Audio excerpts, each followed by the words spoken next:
గ్రంథము భక్తుడు వివరణ రాసినటువంటి గ్రంథము మొదటి అధ్యాయం మొదటి 12 వచనంలో మనం మార్చి చదువుకుంటూ దేవుడి వాక్యాన్ని ధ్యానం చేద్దాం. వివరణ రాసిన గ్రంథము మొదటి అధ్యాయము మొదటి 12 వచనం మనం వచనం చదువుకుంటూ దేవుడి వాక్యాన్ని ధ్యానం చేద్దాం. యెహోవా వాక్కు అమిత్తయి కుమారుడైన యోనాకు ప్రత్యక్షమై ఈలాగు సెలవిచ్చెను.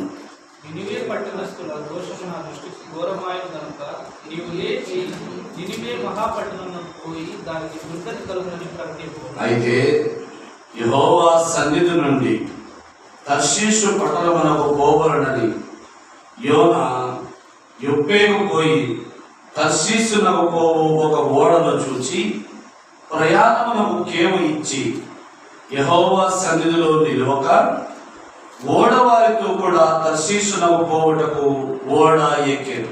అయితే యెహోవా సముద్రం మీద పెద్ద గాలి పుట్టినగా సముద్రము ఓడ బయలుదేరి వచ్చెను. కాబట్టి నావికులు భయపడి ప్రతి వాడును తన దేవతను ప్రార్థించి ఓడ చులకన చేయుటకై అందులోని సరుకులను సముద్రంలో పారవేసింది. అప్పటికి యోనా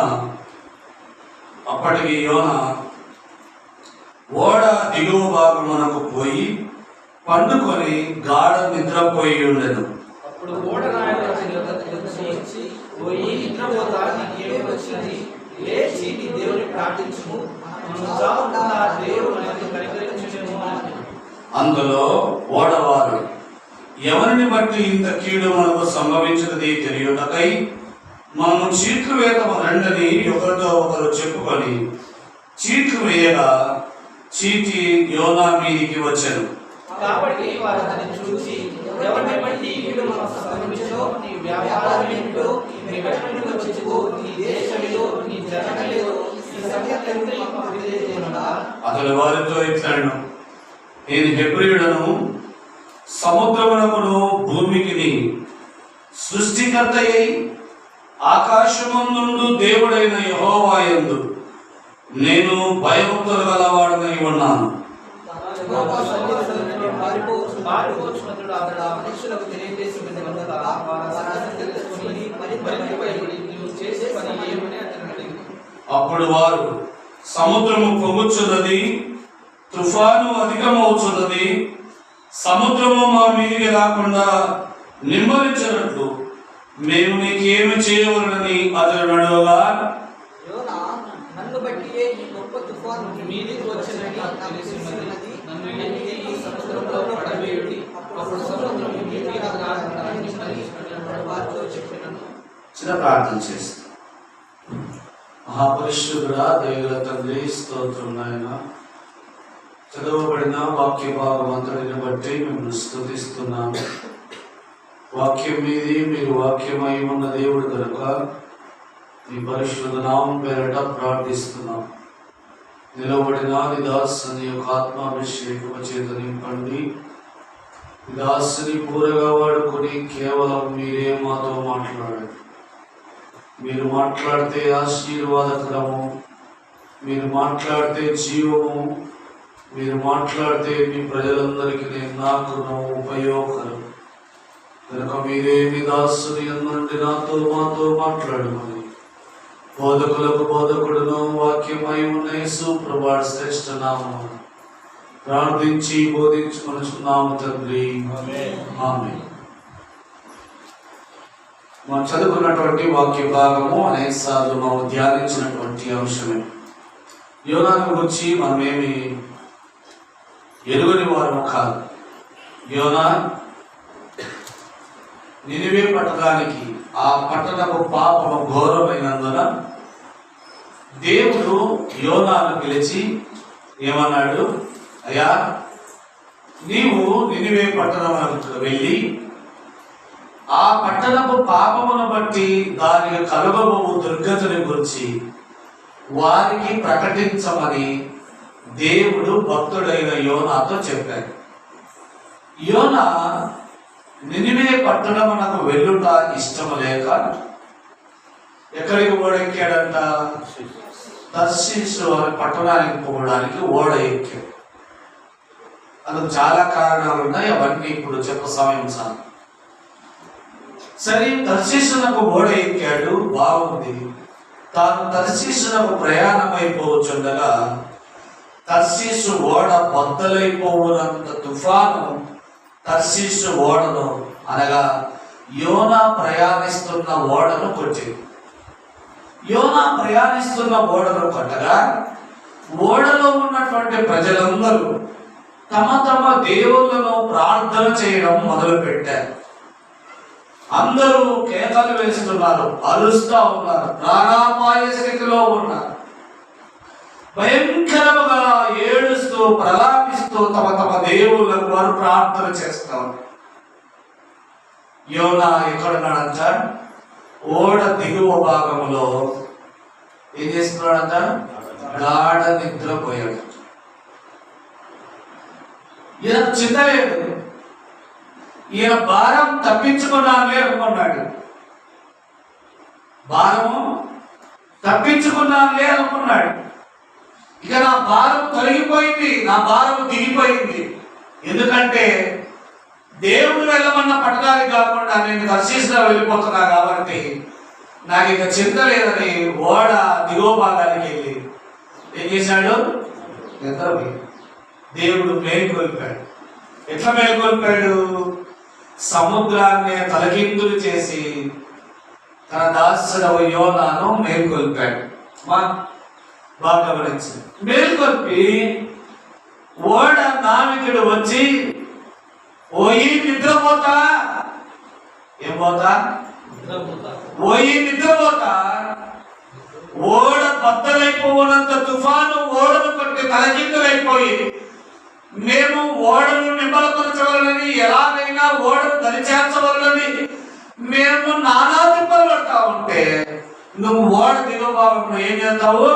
నిద్రపోతావా? లే అని లేచి నీ దేవునికి మొరపెట్టు, ఈ తుఫాన్ నుండి మనల్ని రక్షించలేమో నీ దేవుడు అని ఓడ నావికుడు వచ్చి యోనాను భక్తుడిని లేపాడు. లేపి బయటకు వచ్చి చూస్తే సముద్రము ఎట్లుంది?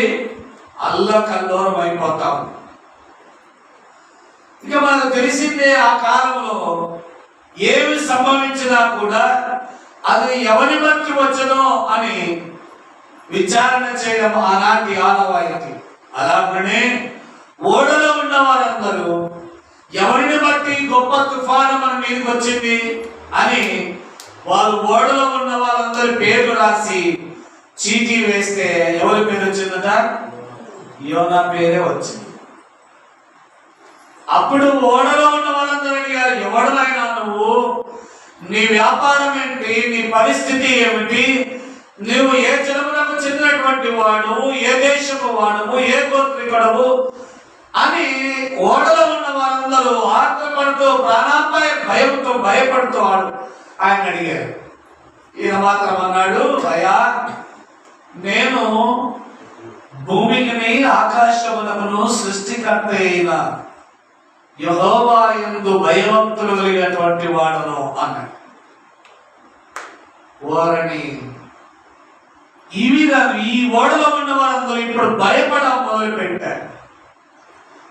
ఓడ ఏమైపోతుందో అని వారు తెచ్చుకున్న సరుకులను సముద్రంలో పడవేస్తా ఉంటారు. ఓడ తేలికై నిమ్మలంగా దరిగి చేరితే చాలు, ఏదో ఒకటి దరిగి చేరితే చాలు అని వీరు నానా ప్రయత్నాలు చేస్తా ఉంటారు. తెచ్చుకున్న సరుకులు, వ్యాపారస్తులు తాము తెచ్చుకున్నటువంటి సరుకులు అన్ని కూడా సముద్రంలో పడేశారు. ఎన్ని ప్రయత్నాలు చేసినా ఓడ తేలిక కావడం లేదు, నిమ్మలించడం లేదు. చీటీ వచ్చిన వీడిని అడిగారు, ఏమైనా నిన్ను బట్టి వచ్చిందేమో, మరి మీకేం చెయ్యాలి అంటే ఏమన్నాడయ్యా? నన్ను బట్టియే 12వ వచనం మరొకసారి చదవండి. నన్ను బట్టియే ఈ గొప్ప తుఫాను మీ మీదికి వచ్చనని.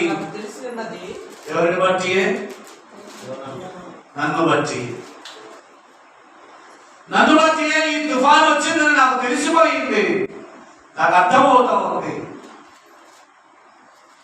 ఎందుకు ఈ తుఫాను నన్ను బట్టి మీ మీదకి వచ్చిందో, ఈ సముద్రంలో అలజడి ఇంతగా ఎందుకు రేగిందో నాకు ఇప్పుడు అర్థమైపోయింది. నాకు తెలిసిపోయిందయ్యా, ఏం లేదు, ఈ తుఫాను మీ మీద పడకుండా ఉండాలంటే నన్ను ఎత్తి ఏం చేయమన్నాడు, సముద్రంలో పడేయదన్నాడు. వీళ్ళు భయపడ్డారు పాపం. ఎవరైనా తమ రక్షణ కొరకు ఒక మానవుని అంత ఘోరంగా చేయగలరా? వీరు భయపడి వీడేదో పిచ్చిపట్టినట్టు మాట్లాడుతున్నాడు అన్నట్టుగా చూసి మళ్ళీ ఓడ తేలిక చేయడానికి వారి సొంత ప్రయత్నాలు మొదలుపెట్టారు. వారు తెరచాపలేయడము, గెడ్లేయడము, ఎన్నో ప్రయత్నాలు వారు చేస్తారు. ఎంత ప్రయత్నించినా నిమ్మలముగా. అప్పుడు వారు యోనా దేవుడవ యెహోవాకి ఇలాగని మొరపెట్టారు, దేవా, ఈ పాపము మా మీద మా పిల్లల మీద ఉండకూడదుగాక, నిరపరాధిని చంపితిమన్న దోషము మా మీద ఉండకూడదుగాక అని యోనాను ఎత్తి ఎక్కడ పడేశారు? సముద్రంలో పడేశారు. ఇదంతా మనము తెలియదని చెప్పలేదు. ఈ యోనా జీవితం ద్వారా ఓ మంచి పాఠాన్ని ప్రభు నాకు నేర్పించారు. అదే సంగతిని నేను మీకు చెప్పాలని ఆశపడతా ఉన్నాను. యోనాను దేవుడు నినివే పట్టణానికి వెళ్ళి ఆ పట్టణంలో కలుగబో దుర్గతిని గురించి ప్రకటించమని చెప్పాడు. యోనా ఏం చేశాడు? దేవుని మాట వినకుండా తర్షీషునకు ఓడ ఎక్కేశాడు. అన్నిటికంటే ముఖ్యమైనది యోనా జీవితంలో నేను నేర్చుకున్న పాఠం, నేను గ్రహించిన ఓ సత్యం ఏంటో తెలుసా? 12వ వచనం, నన్ను బట్టి ఈ గొప్ప తుఫాను మీ మీదికి ఎంతగా గ్రహించాడు కదా. ఎవరైనా అంటారా ఈ మాట? ఏమో నా కోసం వచ్చిందని మీకు తెలుసు, చీటీలు కొనకొస్తాయి, ఆయన వాడిని బట్టి వచ్చిందేమో వీడిని బట్టి వచ్చిందేమో అని ధిక్కరించి ఉండవలసింది. రెండోది, యోనా జీవితంలో నేను నేర్చుకున్న పాఠం ఏంటంటే యోనా యొక్క విశ్వాసం. యోనా యొక్క ఎందుకో తెలుసా? తన దేవుని మాట వినక తాను వెళ్తున్నటువంటి త్రోవ తప్పని తెలిసి ఆ తప్పుడు త్రోవను బట్టి దేవుడు నాకు ఈ శిక్ష, ఈ యొక్క ఆపద కలుగజేశాడని తనను తాను గ్రహించగలిగాడు. ఇలాంటి అనేకులు ఇలాగ లేరు. తమ తప్పిదములను, తమ దోషములను, తమ అతిక్రమములను వాటిని తెలుసుకొని వాటిని ప్రభు యొక్క ఒప్పుకొని విడిచిపెట్టి చక్కని మార్గంలో నడుద్దాం అని ఇప్పటికైనా మంచి మార్గంలో దేవుడు తమకు చెప్పినటువంటి ఉపదేశ మార్గంలో నడుద్దామనే ఆలోచన అనేకులకు ఇప్పటికీ లేదు. తమ దోషములను ఎవడు అనేకులు ఎంత ఒప్పుకొనడు. యోనా ఎంత చక్కగా అన్నాడు, నన్ను బట్టియే ఈ గొప్ప ఆపద మీకు వచ్చింది, కాబట్టి నన్ను ఎత్తి సముద్రంలో పడవేయని అన్నాడు. నన్ను బట్టి వచ్చిందని గ్రహించాడు. చూడు, అది చాలా అరుదుగా కనిపించేటువంటి మాట. ఈనాడు అనేక సంఘాలు, కుటుంబాలు, దేవుని ప్రజల మధ్య, సమాజంలో ఎన్నో ఒడిదుడుకులు, ఎన్నో కష్టాలు, ఎన్నో బాధలు, ఎన్నో సమస్యల సుడిగుండాలు కూడా నడుస్తూ ఉన్నా కూడా తమ దోషములను గుర్తించలేరు, తమ దోషములను ఒప్పుకోలేరు. తమ దోషం నన్ను బట్టే ఈ శ్రమ మనం సంభవించిందేమో, నన్ను బట్టే దేవుడు ఈ యొక్క ఆపద మనం కలుగజేసి ఉన్నాడు, నన్ను బట్టే అని గ్రహించలేనటువంటి వారు ఈ లోకంలో చాలా తక్కువగా ఉన్నారు. అయ్యా, ఈ దినమున ప్రభు నాకు నేర్పినటువంటి యోనా జీవితంలో 3 అంశాలు మాత్రం నేను మీకు చెప్పేసి ముందుకు వెళ్ళిపోతాను. యోనా విషయాన్ని ఇంకా ధ్యానం చేస్తే చాలా విషయాలు బయటకు వస్తాయి.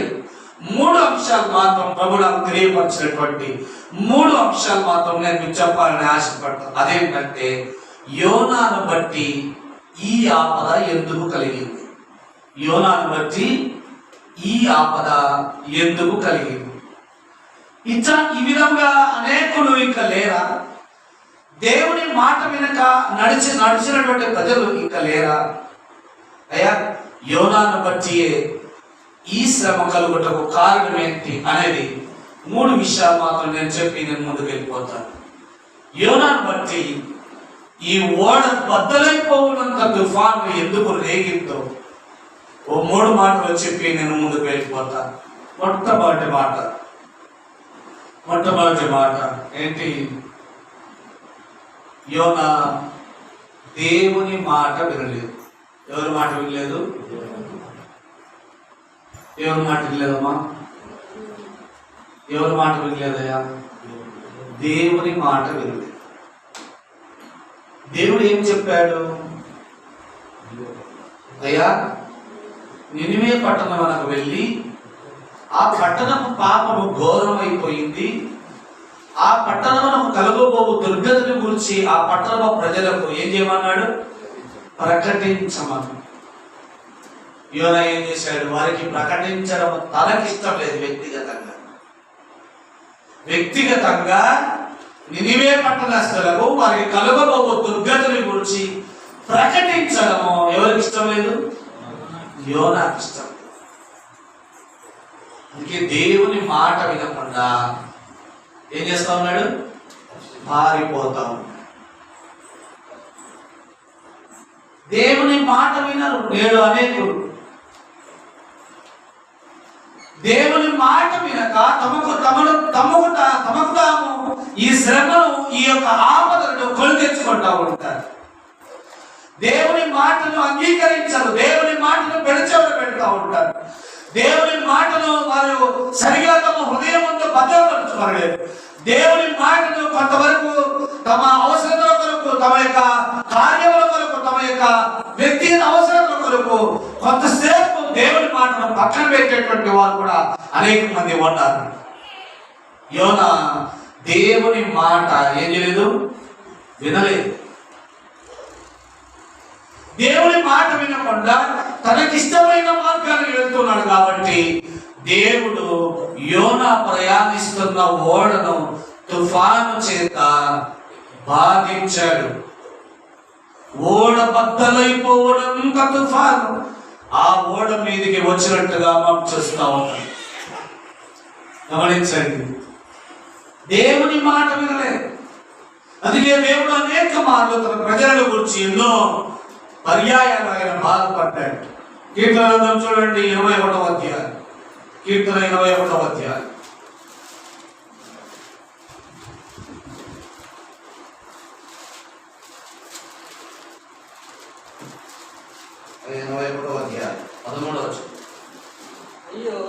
అయ్యో, నా ప్రజలు నా మాట వినగా, ఇశ్రాయేలు నా మార్గములను అనుసరించినట్లయినా ఎంత మేలు. అయ్యో, నా ప్రజలు నా మాట విననేలా ఎంత మేలు. యోనా విషయంలో కూడా అదే బాధపడ్డాడు. యోనా శ్రమించి బాధ పెట్టి ఈ శ్రమల పాలు చేయడము, నిద్ర పాలు చేయడము దేవునికి ఏమి ఇష్టం లేదు. కానీ తన మాట వినకపోయినందు చేత, అందుకే ఇశ్రాయేలును ఉద్దేశించి దావీదు కూడా అదే బాధపడుతున్నారు. అయ్యో, నా ప్రజలు నా మాట వినడలా ఎంత మేలు. ఇశ్రాయేలు నా మార్గమును అనుసరించి నడిచినడలా ఎంత మేలు అని అంటున్నారు. మాట వినరు అనేక మంది. సమూయేలు గ్రంథం, మొదటి సమూయేలు గ్రంథం 15వ అధ్యాయం.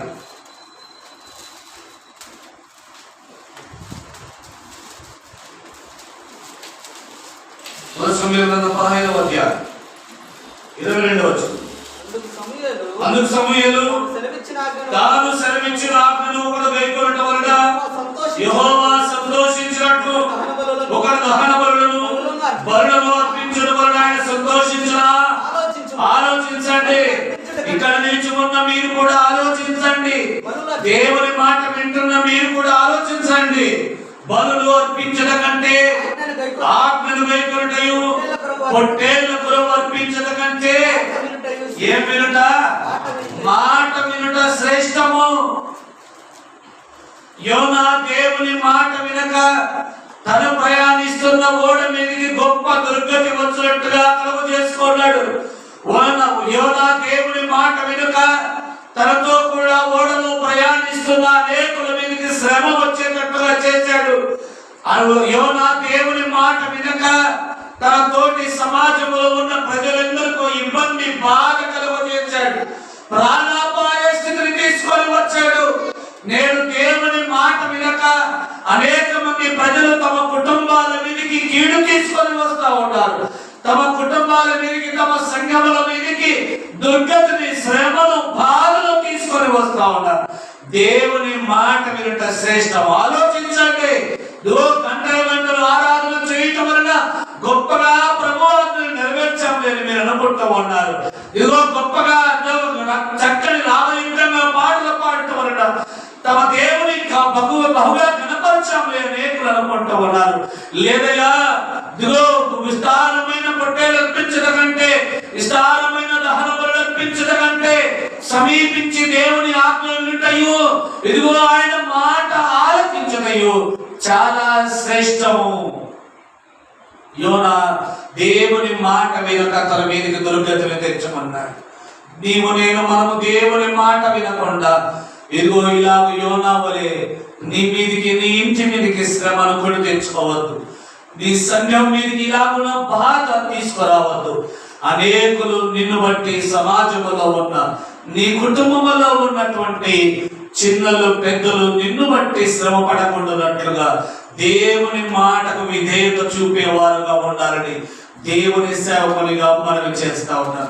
రెండవదిగా యోనాను బట్టి ఈ ఓడ బద్దలైపోనంత శ్రమ కలుగుటకు కారణం ఏమిటి? రెండవది యోనా గ్రంథంలోనే 1వ అధ్యాయం 3వ వచనంలో ఆ మాట యోనానే సెలవించి ఉన్నారు. చూడండి. అయితే యెహోవా సన్నిధిలో నుండి తర్షీషు పట్టణమునకు పారిపోవాలని యోనా యొప్పేకుపోయి తర్షీషునకు పోవు ఒక ఓడను చూచి ప్రయాణమునకు కేవించి ఎక్కడ నిలవక, యెహోవా సన్నిధిలో నిలవక ఓడవారితో కూడా తర్షీషునకు పోవుటకు ఓడ ఎక్కడ ఉండకుండా పోతున్నాడయ్యా? యెహోవా సన్నిధిలో ఉండకు. ఏంటి యెహోవా సన్నిధి అంటే? దేవుని చిత్తంలో ఉండకుండా వెళ్ళిపోతా ఉన్నాడు. తన చిత్త ప్రకారం వెళ్ళిపోతాం. ఎవరి చిత్తంలో ఉండకుండా? దేవుని చిత్తంలో ఉండకుండా తన చిత్త ప్రకారం వెళ్ళిపోతాం. దేవుని చిత్తం ఏమిటి? దేవుని సన్నిధికి ఉన్న ఆశ ఏమిటి యోనా పట్ల? యోనా నినివేకు వెళ్ళాలి, నినివేకు కలుగబో దుర్గతిని గురించి యోనా నినివే పట్టణము ప్రజలకు ఏం చేయాలి? ప్రకటించాలి. మరి యోనా ఏం చేస్తున్నాడు? నీ మాట వింటే అంతే, నేను ఏమింటే నీ మాట వింటే అంతే. ఆ నినివే పట్టణస్తుల దుర్మార్గులు వారు ఆల్రెడీ మా దేశ ప్రజలను, మా ఇశ్రాయేలు వారిని చాలా హింసించారు, బాధించారు. ఎట్లా వాళ్ళకు దుర్గతి వస్తుంది అంటున్నావు? చస్తే చావునిలే అని దేవుని చిత్తము నుండి తన చిత్తం కొరకు పక్కదో పట్టాడు. అందుకే యోనాకు ఓడ బద్దలైపోవునంత శ్రమ కలిగింది. అయ్యా, దేవుని చిత్తము నుండి ఎప్పుడు తొలగిపోవద్దు. ఏ చిత్తము నుండి? దేవుని చిత్తము నుండి. దేవుని చిత్తము నుండి తొలగిపోవట మనకు అంత శ్రేయస్కరము కాదు. దేవుని చిత్తాన్ని నెరవేర్చుటకే మనము పూనుకోవాలి. రోమేలు రాస్తూ పౌలు ఒక మాట అంటాడు. చూడండి, 8వ అధ్యాయం 12వ అధ్యాయం రోమేలు రాసిన పత్రిక 12వ అధ్యాయం.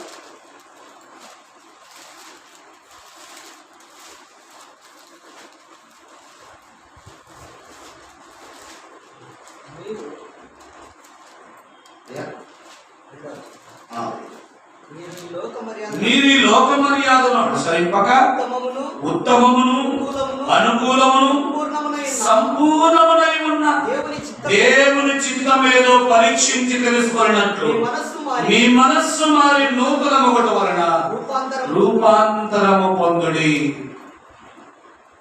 ఏం చేయాలంటే సంపూర్ణమును ఉత్తమమును అనుకూలమునై ఉన్న దేవుని చిత్తమేదో పరీక్షించి తెలుసుకున్నట్లు మీ మనస్సు మారి నూతనము ఒకటి వలన రూపాంతరము పొందుడి.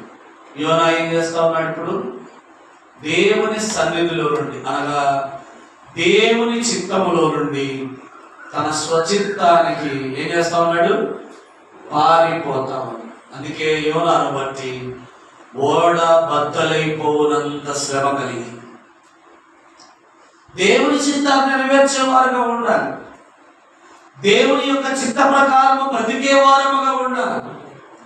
ఈ లోకములో శ్రమ వచ్చినా, బాధ వచ్చినా, ఇబ్బంది వచ్చినా, సంతోషమైన ఆనందమైన దేవాన్ని చిత్తమని ప్రభువు చిత్తమునకు లోబడి ఉండేటట్టుగా చేయాలి. మీరు ఏ కార్యమును భవిష్యత్ కాలం ముందు చేయదలచను యాకోబు భక్తుడు అంటాడు, ప్రభువు చిత్తమైతే ఇది అది చేయడము అని చెప్పకూడదు. ఎందుకంటే నీ చిత్తము కాదు నెరవేర్చబడేది, దేవుని చిత్తమే జరుగుతుంది. యోనా తన స్వచిత్తాన్ని నెరవేర్చుకోవడం కోసం యోనా తన స్వచిత్తమును స్వచిత్తం యొక్క సంతోషము కొరకై దేవుడు వెళ్ళమన్న పట్టడానికి కాకుండా మరొక పట్టణానికి బయలుదేరితే ఓడ బద్దలైపోవనంత శ్రమ చేత దేవుని చిత్తము నుండి తొలగిపోయినందు చేత యోనా శ్రమ పడ్డాడు. అయ్యా నీవు నేను మనము కూడా అంతే. దేవుని చిత్తము నుండి తొలగిపోయి నీవు శ్రమ కలుగ చేసుకోవద్దు.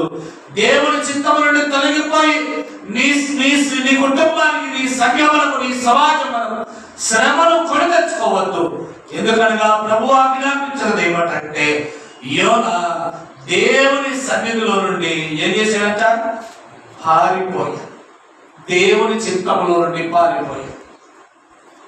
దేవుని ఉద్దేశం నుండి తొలగిపోయాడు. నీవు అలాగూ చేయవద్దు. దేవుని చిత్తాన్ని నెరవేరిస్తే ఆయన మన చిత్తాన్ని, మన ఉద్దేశాన్ని కూడా నెరవేర్చేవాడుగా ఉంటాడు. ప్రభు చిత్తాన్ని నెరవేర్చేవారముగా మనం ఉండాలి. ప్రభు యొక్క ఉద్దేశం నెరవేర్చేవారముగా మనం ఉండాలి. ప్రభు యొక్క కార్యమును జరిగించే వారముగా మనం ఉండాలి. అప్పుడే ప్రభు యొక్క చిత్తాన్ని నీవు నెరవేరిస్తే ఆయన నీ చిత్తాన్ని ఏం చేస్తాడంట? నెరవేరుస్తాడు. నీ ఉద్దేశాన్ని ఆయన నెరవేరుస్తాడు. నీ ఉద్దేశం నెరవేర్చబడాలంటే మొట్టమొదట నీవు దేవుని ఉద్దేశాన్ని, దేవుని చిత్తాన్ని నెరవేర్చేవారముగా మనం ఉండాలనే సంగతి మనం మర్చిపోవద్దు. దేవుని చిత్తము నుండి యోనా తొలగిపోయి తనకు తాను శ్రమ కొని తెచ్చుకున్నాడు. తన చుట్టూ ఉన్న సమాజానికి శ్రమ కొని తెచ్చాడు. నీవు అలా ఉండకూడదని దేవుని సేవకునిగా మనవి చేస్తా ఉన్నాను. మూడవది యోనా మొదటి అధ్యాయం 9వ వచనంలో ఆ మాట యోనా చెప్పాడు. అతడు వారితో ఇతరులను నేను హెబ్రీయుడను, సముద్రమునకును భూమికి సృష్టికర్తై ఆకాశమందు దేవుడై ఉన్న యెహోవా యందు నేను ఏం గలవాడంట? ఏం గలవాడు? భయభక్తులు గలవాడునై ఉన్నాను. ఏం గలవాడమ్మా? దేవుని యందు భయభక్తులు లేనటువంటి వాడు. దేవుని యందు భయభక్తులు లేని వాడు ఇప్పుడు ఏం చేస్తా ఉన్నాడయ్యా? దేవుని భయం లేకుండా తాను వెళ్ళమన్న పట్టణానికి కాకుండా మరొక మార్గాన్ని తాను ఎంచుకున్నాడు. ఏం లేదు. ఇప్పుడు మునుపు భయస్తుడే, మునుపు దేవునికి భయపడినటువంటి వాడే, మునుపు దేవుని యందు చక్కని భయభక్తులైనటువంటి వాడే. ఇప్పుడు దేవుడు నినివే పట్టణానికి వెళ్ళమంటే దేవుడు వెళ్ళమన్న పట్టణానికి వెళ్ళకుండా నేను వేరొక మార్గం తానేమంటాడో, నన్ను దేవుడు ఏమంటాడో, నన్ను దేవుడు ఏమని హెచ్చరిస్తాడో, ప్రభు ఏమంటాడో అని భయం లేకుండా ఏం చేశాడు? మరొక మార్గాన్ని తర్షీషులకు ఓడ ఎక్కి బయలుదేరాడు. దేవుని భయం కలిగి ఉండాలి. దేవుని భయం లేకపోతే చాలా కష్టం. మునుపు చాలా భయస్తుడు.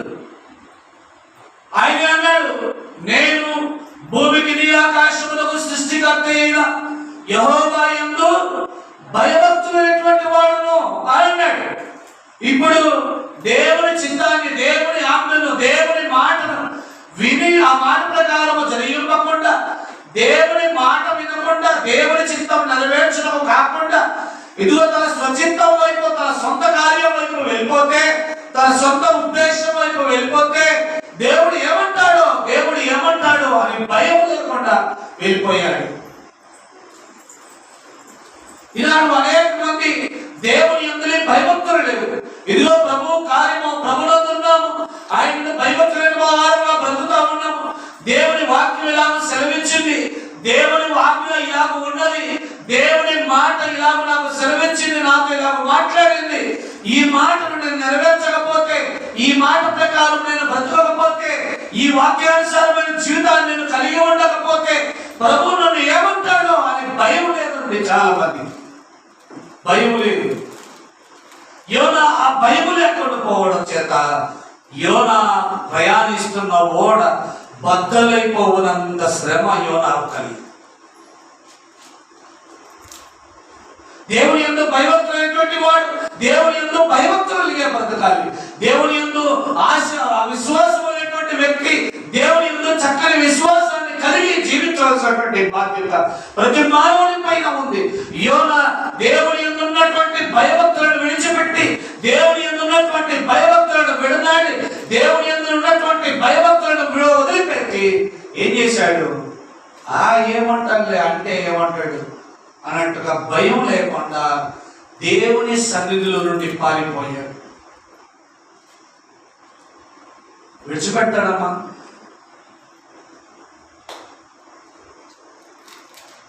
కయీను హెబెరును చంపి తాను ఏమి ఎరుగని మాదిరి తన తల్లిదండ్రులతో కలిసిమెలిసి ఉన్నాడు.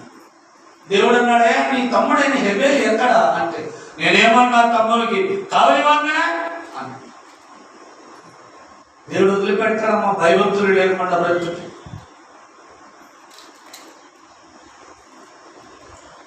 దేవుని చిత్తాన్ని నెరవేర్చకుండా, దేవుని చిత్త ప్రకారం బ్రతకకుండా, ఆయన మాట వినకుండా, నీ ఇష్టానుసారం నీకు ఇష్టమైన త్రోవల్లో, నీకు ఇష్టమైన మార్గాల్లో నడుస్తా ఉంటే ఆయన ఊరికే ఉంటాడా?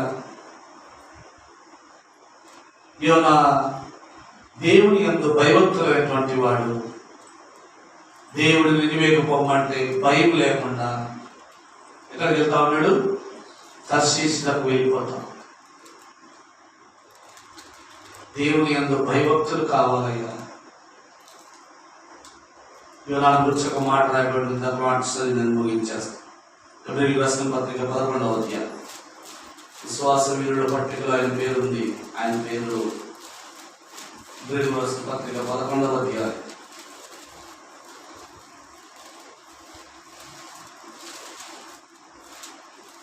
7వ వచనం. విశ్వాసమును బట్టి నోవాహు అది వరకు చూడని సంగతులను గురించి దేవుని చేత హెచ్చరింపబడి ఏం గలవాడై? భయభక్తులు గలవాడై తన ఇంటి వారి రక్షణ కొరకు ఓడను ఏం చేశాడమ్మా? ఓడను సిద్ధం చేసి. యోనా ఏం చేశాడు? భయభక్తులు లేకుండా అయ్యా తనతో పాటు తన తోటి వారికి ఓడ బద్దలైపోవునంత శ్రమ తెచ్చాడు. నోవా ఏం చేశాడంట? కలగబోవు దుర్గతుల గురించి ముందరే హెచ్చరింపబడిన వాడై, దేవుని యందు భయభక్తులు గలవాడై, తన ఇంటి వారి రక్షణ కొరకు ఏం నిర్మించాడయా? ఓడను నిర్మించాడు. మా నీవు నేను తయారు చేసుకున్నామా? తయారు చేసుకుంటున్నారా? దేవుని రక్షణ అనే ఓడను తయారు చేసుకుంటున్నారా? నీవు నీ కుటుంబం రక్షింపబడినట్లుగా, నీ చుట్టూ ఉన్న సమాజము విమోచింపబడి రక్షింపబడినట్లుగా నీ జీవితాన్ని సరి చేసుకుంటున్నావా? దేవుని యందు భయభక్తులు బ్రతుకుతావు అన్నావా? కలుగు దుర్గతిని కూర్చున్న వాక్కు దేవుడు చెప్తే దేవుని యందు భయభక్తులు గలవాడి తన ఇంటి వారి రక్షణ కొరకు ఏం కట్టాడంతయ్యా? ఓడను కట్టాడు. యోనా దేవుని యందు భయభక్తులు నిలుపక పారిపోయి ఓడ బద్దలైపోవునంత శ్రమ తెచ్చుకున్నాడు.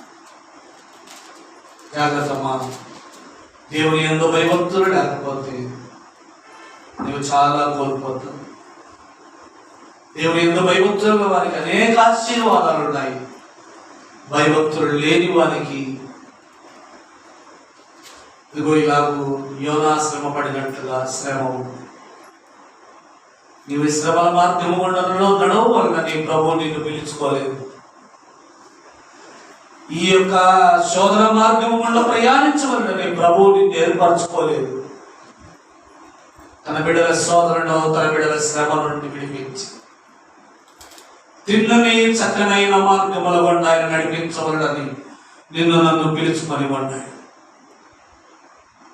అయితే నీవు దేవుని యందు భయభక్తులు లేకుండా బ్రతికి, దేవుని యందు భయభక్తులు లేకుండా జీవించి నీవు శ్రమ కొని తెచ్చుకోవాలి.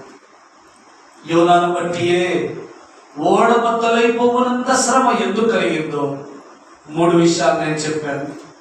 3 విషయాలు ఏంటయ్యా? యోనా దేవుని మాట వినలేదు.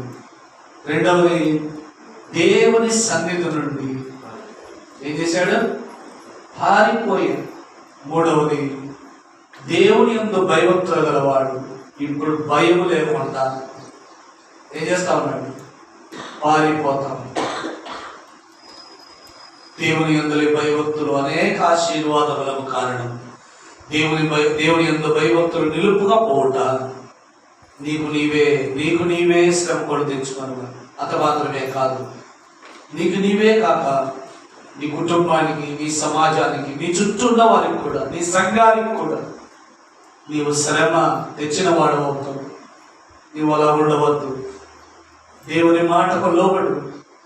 దేవుని చిత్తం ఏదో తెలుసుకో. దేవుని చిత్తం ఏదో అంగీకరించు. దేవుని చిత్తం ఏదో ఆ మార్గము ఉన్న ప్రయాణించటం ఒప్పుకో. దేవా, నీ చిత్తమే ఈ శ్రమ కలిగింది, ఈ శ్రమను జయించే శక్తి నాకు ఇమ్మని ఆ మార్గంలో ప్రభువును వేడుకో. ఆయన ఆ మార్గంలో నీవు ప్రయాణిస్తున్న శ్రమల మార్గంలో జయించే శక్తి నీకు ఇస్తాడు. అయితే దేవుని చిత్తం ఏమిటో కనిపెట్టకుండా, దేవుని చిత్తం ఏంటో తెలుసుకోనకుండా పారిపోయే ప్రయత్నం చేయవద్దు. అది నీకు, నీ కుటుంబానికి చాలా చేటు తీసుకొని వస్తుంది. యోనా అలాగూ చేటు తెచ్చుకున్నాడు, శ్రమ తెచ్చుకున్నాడు, బాధ తెచ్చుకున్నాడు. తన దోషంలో ప్రాయశ్చిత్తం పొందిన తర్వాత రెట్టింపు ఆశీర్వాదాన్ని కూడా యోనా పొంది. దేవుని మనం కూడా అయ్యా దేవుని మాట వింటూ ఆయన సన్నిధిలో ఆయన చిత్తాన్ని కనిపెట్టుకొని ఉండి దేవుని యందు చక్కని భయభక్తులు లేని వారమై ఆయన సన్నిధిలో జీవించటకు ప్రభువు సహాయం చేయమంటుంది. దేవుడి కొద్ది మాట మన నిమిత్తమై దీవించిన దాకా.